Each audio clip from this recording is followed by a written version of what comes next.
Cat exam का date आ गया है।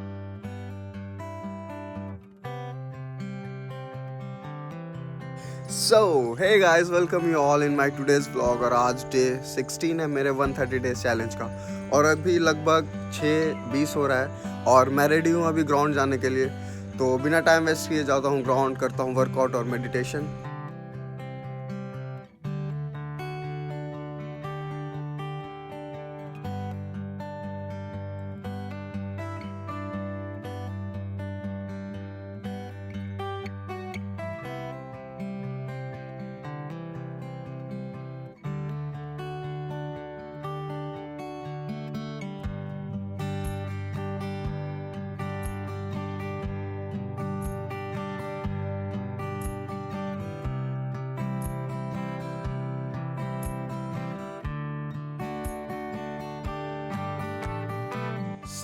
अभी मैं ग्राउंड में हूँ और आज का सिंपल प्लान यही है कि मैं 1 किलोमीटर की रनिंग करूँगा, क्योंकि आज रेस्ट डे है। ज़्यादा पुश नहीं करना है खुद को, क्योंकि कल ऑलरेडी मैंने अपने आप को बहुत पुश किया है। अभी थोड़ा सा वॉक कर ले रहा हूँ, वॉक करने के बाद मैं करूँगा रनिंग। तो मिलता हूँ मैं आपसे रनिंग करने के बाद। So I am done with my running और अभी जा रहा हूँ स्ट्रेचिंग करने। और स्ट्रेचिंग के बाद आपको तो पता ही मैं क्या करता हूँ, मेडिटेशन। तो मिलता हूँ मैं आपसे मेडिटेशन करने के बाद। अभी के लिए बाय बाय।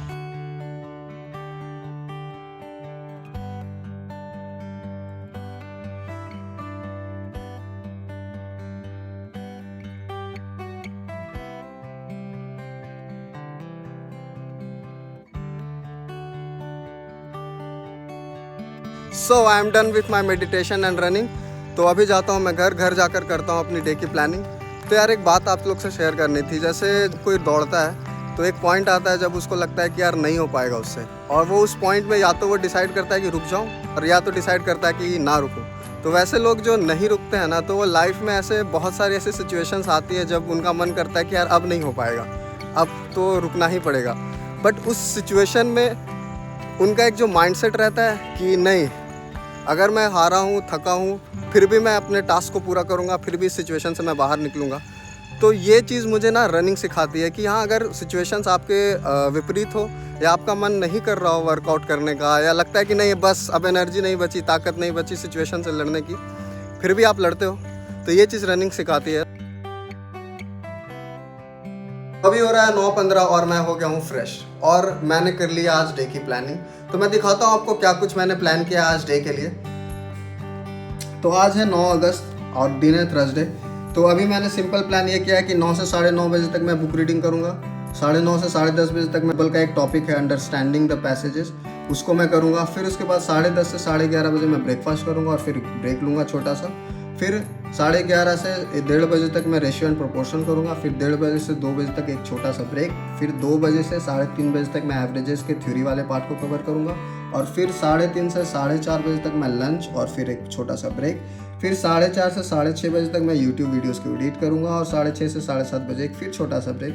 फिर 7:30 से 9:30 बजे मैं लूँगा प्री क्लास, क्योंकि आज थर्सडे है और कल है फ्राइडे और कल है मेरा ऑनलाइन क्लास। तो उस ऑनलाइन क्लास को करने के लिए मैं हमेशा प्री क्लास करता हूँ। हालांकि अभी कुछ दिन से नहीं कर रहा था क्योंकि घर पे इंटरनेट नहीं थी, बट आज करूँगा मैं प्री क्लास।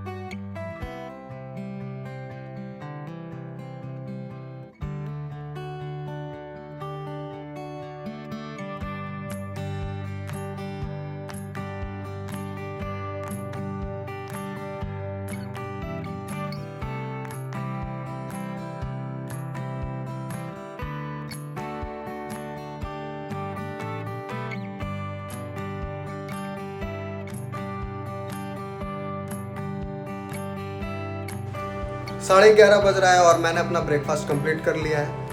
अभी जाता हूँ मैं अपने टास्क के ऊपर, जो मेरा है अंडरस्टैंडिंग पैसेज का। हालांकि मुझे ये 10:30 बजे कंप्लीट कर लेना था, बट होता क्या है कि जब आप कोई चीज़ पढ़ते हो, कोई चीज़ समझते हो, तो हो सकता है आप जितना एक्सपेक्ट करते हो उससे ज़्यादा टाइम लग जाए। और मैं हमेशा ये कोशिश करता हूँ कि अगर मैं कोई चीज़ पढ़ूँ तो उसको 100% पूरे अच्छे तरीके से समझ जाऊँ। तो कोई बात नहीं, अगर वो 10:30 बजे तक नहीं हुआ है तो मैं अभी आगे कर लूँगा उसको। तो मिलता हूँ उसको कंप्लीट करने के बाद। अभी के लिए बाय बाय।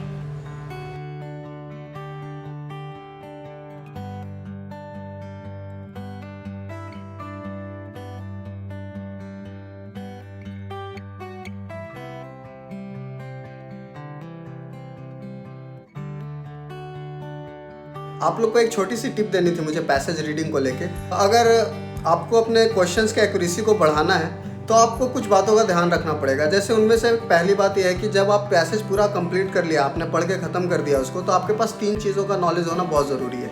सबसे पहला कि इस पैसेज का सेंट्रल आइडिया क्या है। दूसरा, इस पैसेज का पर्पस क्या है, यानी कि जो ऑथर ने इस पैसेज को लिखा है तो ये मोटिव क्या है, मतलब कहना क्या चाह रहा है पैसेज।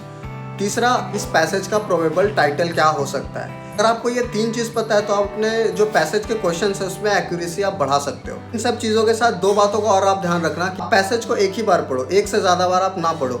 बहुत बार क्या होता है कि स्टूडेंट्स क्या करते हैं कि पैसेज को 1 से 2 बार 3 बार पढ़ते हैं, ताकि वो उनको लगता है कि एक बार अगर मैं दोबारा या 3 बार पढ़ूंगा तो मुझे वो चीज़ें समझ में आ जाएगी। बट ये बहुत ज़्यादा टाइम कंज्यूम करता है और आफ्टर ऑल आपके एक्यूरेसी को भी इफेक्ट करेगा। दूसरी चीज़, आप ना डायरेक्ट जब क्वेश्चंस पे जाते हो, आरसी खत्म किया आपने और फिर डायरेक्ट आप क्वेश्चन पे गए, तो आप क्या करते हो, क्वेश्चन पढ़ा फिर डायरेक्ट आप आंसर्स पे जाते हो। आपको ऐसा नहीं करना है। आपने क्वेश्चन किया और बिना आंसर देखे आपको एक प्रोबेबल आंसर सोचना होगा अपने अंदर, अपने दिमाग में कि हाँ इस क्वेश्चन का क्या आंसर हो सकता है। अगर आपका वो आंसर रेडी है, then you go to the option. तब आप चेक करो कि उससे सिमिलर या उससे थोड़ा आगे पीछे आंसर क्या हो सकता है। इससे आपकी एक्यूरेसी 100% बढ़ेगी। और हाँ, आपको एक इन्फॉर्मेशन भी देनी है। कैट एग्ज़ाम का डेट आ गया है, 27 नवंबर को हमारा कैट का एग्ज़ाम होने वाला है। इसमें 3 सेक्शन रहेंगे, आपको तो पता ही है, और हर सेक्शन 40 मिनट्स का होगा और ये 2 आवर्स का एग्ज़ाम होगा। तो अभी 8 बज रहा है और मैं जा रहा हूँ अपना प्री क्लास करने। मिलता हूँ मैं आपसे प्री क्लास के बाद।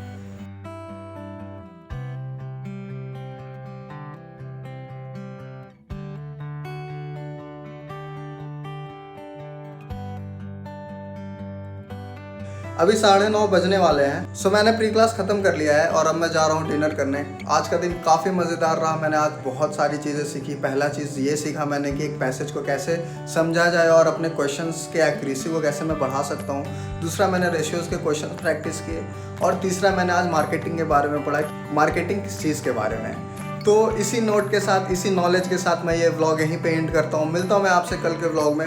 और अगर आपको ये वीडियो पसंद आया होगा तो प्लीज़ इस चैनल को सब्सक्राइब करिए, इस वीडियो को लाइक करिए और कमेंट कर बताइए मुझे कि आपको ये वीडियो कैसा लगा। तो मिलता हूँ मैं आपसे कल के वीडियो में एक नए चैलेंज, एक नए टॉपिक के साथ। तो अभी के लिए bye bye, good night, take care and all the best for your CAT exam.